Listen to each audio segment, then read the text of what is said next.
important for people to understand what that means. The bouncing back, it's kind of like when you stretch something, right? And you let it go and it goes back to its former state. It may be a little stretched out, but it still springs back.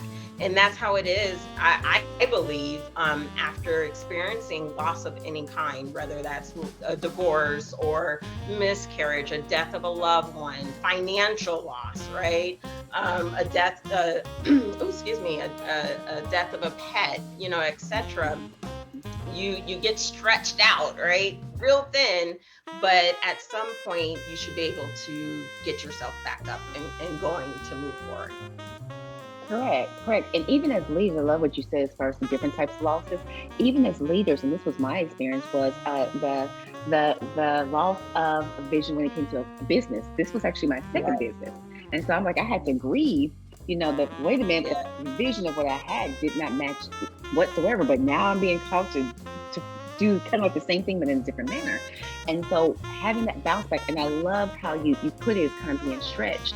And I love recommending to my clients, especially during this time, is to take any kind of pottery classes if you can, because I kind of Mm, I think about, God is the potter. He's the master potter, and we're clay in his hands. And one thing I love putting, to kind of bring emphasis to the pain of the stretching and the pain of the molding, is sometimes we find that when we get pinched here and pulled there and pressed there, like you would with a piece of pottery or clay, it's going to hurt. It's yeah. not going to feel good, and your shape is going to change.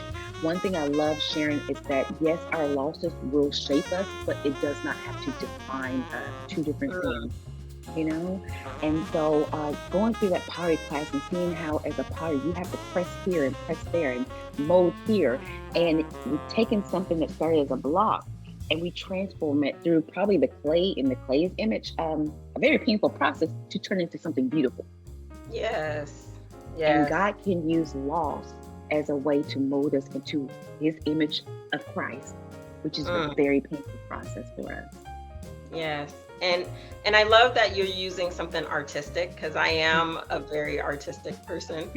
And so for me, it's the canvas. You have a blank Ooh. canvas and you start splashing the colors on there, or you start drawing, right, sketching out the image. Yeah. So that's how it is with resiliency. Is it's like you have this blank canvas in front of you, and it's like, now what are you gonna do with it? I think that's the most powerful question you can ask is now what? Now what can you do with this? Right? Especially after loss, we're like, wait a minute, now what? What's the next? I think I love that.